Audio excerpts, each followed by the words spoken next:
nesse início de legislatura, há um consenso absoluto sobre a necessidade de aprovação das reformas política e tributária, que, aliás, vem tramitando há tempos aqui na Câmara dos Deputados. E é sobre isso que eu vou conversar agora com o deputado Jorge Corte Real, do PTB de Pernambuco. Aliás, eu não sabia, fiquei sabendo agora há pouco, o senhor também é presidente da Federação das Indústrias de Pernambuco. Pernambuco, fiel. Né? E se o senhor representa esse setor, eu quero saber o seguinte: a gente vem falando em reforma tributária aqui há tanto tempo, projetos já surgiram, já foram modificados, surgiram outros, emendas, não é? Substitutivos, tudo já aconteceu nesse item reforma tributária.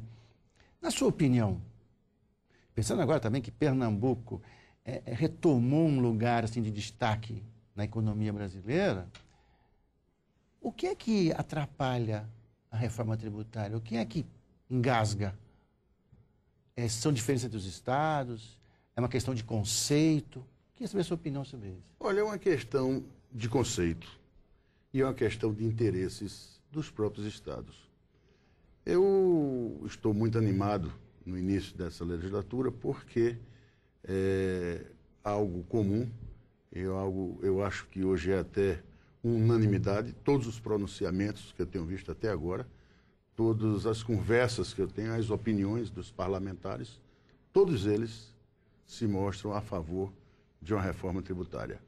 O próprio discurso da presidente Dilma, na abertura dos trabalhos legislativos, ela demonstrou interesse e apontava também para um sinal verde em termos da reforma tributária. O que eu acho que alguns pontos ainda que tenham grandes divergências, nós poderíamos, inclusive, ampliar, postergar até um pouco esse debate, amadurecer esse debate. Por exemplo, a questão do pagamento do ICMS na origem, no destino, quer dizer, são pontos que podem, entre aspas, representar perda ou aumento de arrecadação de alguns estados.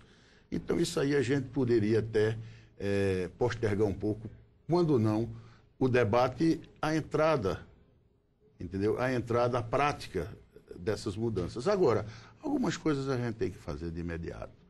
A questão, por exemplo, da tributação, das exportações, dos investimentos, diminuir a burocracia do sistema. O sistema é muito perverso, é um sistema que, por sua colocação, ele pune o mais pobre paga mais imposto. Mas é isso que eu ia te perguntar.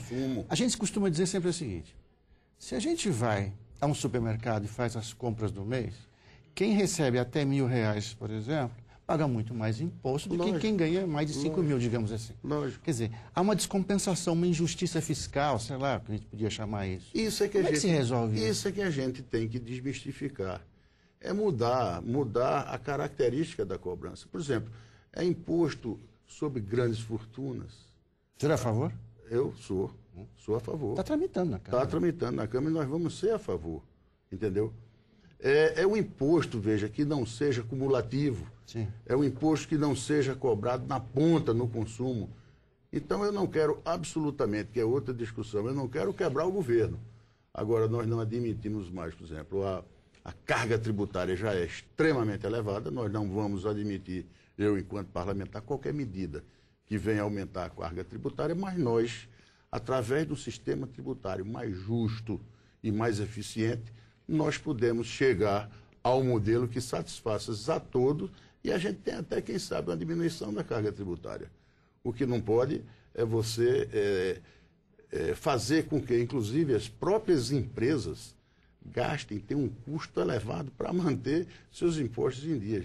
São mais de 70 procedimentos, quer dizer, é complicado, é um processo extremamente, vamos dizer, danoso às empresas, às economias das empresas e outra coisa. Hoje está no mundo costuma-se dizer que abrir uma empresa em Miami, lá na Flórida, você leva 24 horas e aqui leva 8 meses, um ano. Né? E se for fechar, pior ainda, porque não fecha. É muito difícil. Quer dizer, são ações, são procedimentos que eu acho que há um consenso. O país cresceu, o país vai ter um desenvolvimento sustentável. Então, tudo isso tem que acompanhar. O nosso sistema tributário é obsoleto, é arcaico. Não está, e perverso, ele não está em sintonia com um país dito de primeiro mundo, globalizado, que tem trocas comerciais com todos os países do mundo. Um único sistema obsoleto do jeito que a gente vê é o nosso. Quer dizer que uma reforma tributária, digamos, uma reforma tributária, digamos, não precisa ser nenhuma fórmula mágica, nem super, né, especial, mas ela também facilitaria nesse setor da exportação, né? Quer dizer, esse custo Brasil que a gente fala tanto também, digamos, podia contribuir um pouco para a diminuição do custo Brasil, né? Que é o empresariado fala muito nisso. Claro, claro. Nós, nesse atual modelo, não tem a menor dúvida que nós exportamos impostos, nós perdemos competitividade e nenhum país do mundo assim procede. Ou seja, a gente ajuda a criar emprego lá fora. Exatamente. Dizer. Aí o que é que está? Está o fenômeno aí da gente buscando, não é mais nem insumos, trazendo matéria-prima, estamos botando para fora nossas commodities, entendeu? Geramos emprego fora e trazendo os manufaturados, quer dizer, uma política onde, na realidade, não induz ao crescimento sustentado do Brasil, não induz à criação dos bons empregos aqui dentro. Eu queria aproveitar a sua presença aqui, eu não tinha nem pensado nisso, mas me veio essa questão agora. Se eu estou falando, não é, com um deputado federal de Pernambuco, do PTB, que também é presidente da Federação da Indústria, eu ouço falar muito do fenômeno da desindustrialização do Brasil.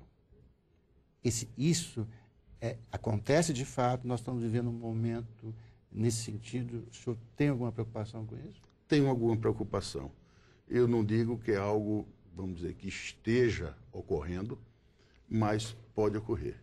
Se nós não tomarmos todas essas medidas, se nós não resolvermos os gargalos estruturais que dificultam a produção no nosso país, eu não tenho a menor dúvida que nós poderemos chegar a uma desindustrialização. A própria reforma tributária... Influi a reforma trabalhista, a reforma tributária, a questão da infraestrutura, que é um grande gargalo. Que é um grande gargalo, a questão da educação, a questão da capacitação. Quer dizer, nós temos aí um dever de casa bom e um desafio, até que eu digo, para que a gente faça com que esse país não sofra esse processo. E lhe digo por quê. Se você fizer observar a questão do parque industrial brasileiro, ele ainda não está, vamos dizer, 100% ocupado. Muito pelo contrário, ele ainda aguentaria um crescimento razoável sem precisar entrar em colapso, sem precisar, vamos dizer, produções a níveis excepcionais ou especiais. Então, isso nos dá a grande certeza que ainda hoje nós não estamos no processo de desindustrialização. Agora, se não tomarmos essas consequências, a China está entrando aqui de uma maneira violenta. Em Pernambuco, nós estamos extremamente preocupados, nós temos um polo de confecções grande no agreste de Pernambuco, e já temos material chinês lá. Quer dizer, é a hora de nós tomarmos as providências para revertermos uma tendência que pode ser uma realidade. A gente está tendo para a reta final, mas eu não podia deixar de fazer uma pergunta, porque muitas vezes aqui, acompanhando as tramitações, as questões, os debates na Câmara, a gente pega, às vezes abre um jornal e diz assim, governador José Serra, na época do Serra, né, orientou a bancada, questão de reforma tributária é assim, é assado, São Paulo contra não sei o quê. E o senhor é da FIEP, e tem lá o seu companheiro da Fiesp, Paulo Scaff, que foi, aliás, candidato a governador nas últimas eleições. Existem questões a serem difíceis de serem contornadas, ou há um diálogo bom e não é o setor industrial de São Paulo que vai atrapalhar uma reforma, o setor industrial de Pernambuco? Quer dizer, as indústrias, as federações conversam? Conversamos. Eu acho que hoje nós temos um ambiente muito bom em torno de todas as federações, na nossa entidade maior, inclusive, que é a CNI. Sim. Nós temos, vamos dizer assim, interesses e projetos, às vezes, diferentes, completamente diferentes, mas que lá nós conversamos, lá nós debatemos, e lá se tenta democraticamente, ouvindo as razões e ouvindo todos as consequências de determinadas ações, de que maneira a gente pode conviver de uma maneira, vamos dizer, mais fácil. Inclusive, você veja que, ultimamente, essa questão dos incentivos fiscais, que alguns estados, inclusive do Nordeste, outros do Centro-Oeste, outros até do Sul, estavam dando incentivos que determinados produtos brasileiros teriam dificuldades de serem vendidos nesses estados. Então, nós protestamos, inclusive entrando até, a CNI entrou com uma medida judicial no sentido de que essas concessões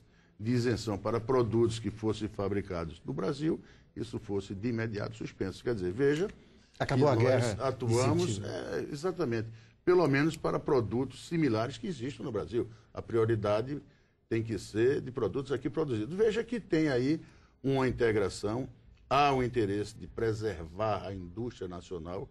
Então, a gente tem que, entre os nossos estados, e o grande mercado nosso é o Brasil, é o mercado brasileiro. Se nós, industriais, não nos unirmos e para, inclusive, preservar esse mercado, nós ficaremos numa situação difícil. Deputado Jorge Corte Real, muito obrigado pela sua vinda aqui. Como a questão da reforma tributária é uma questão que não se esgota assim rapidamente, nós vamos voltar a essa conversa. Não tenho a menor dúvida. Eu que agradeço a oportunidade, estou à sua disposição e tem uma reforma trabalhista aí para conversar muito. Vamos também. falar sobre isso. Muito obrigado. E obrigado a você que ficou com a gente aqui até agora.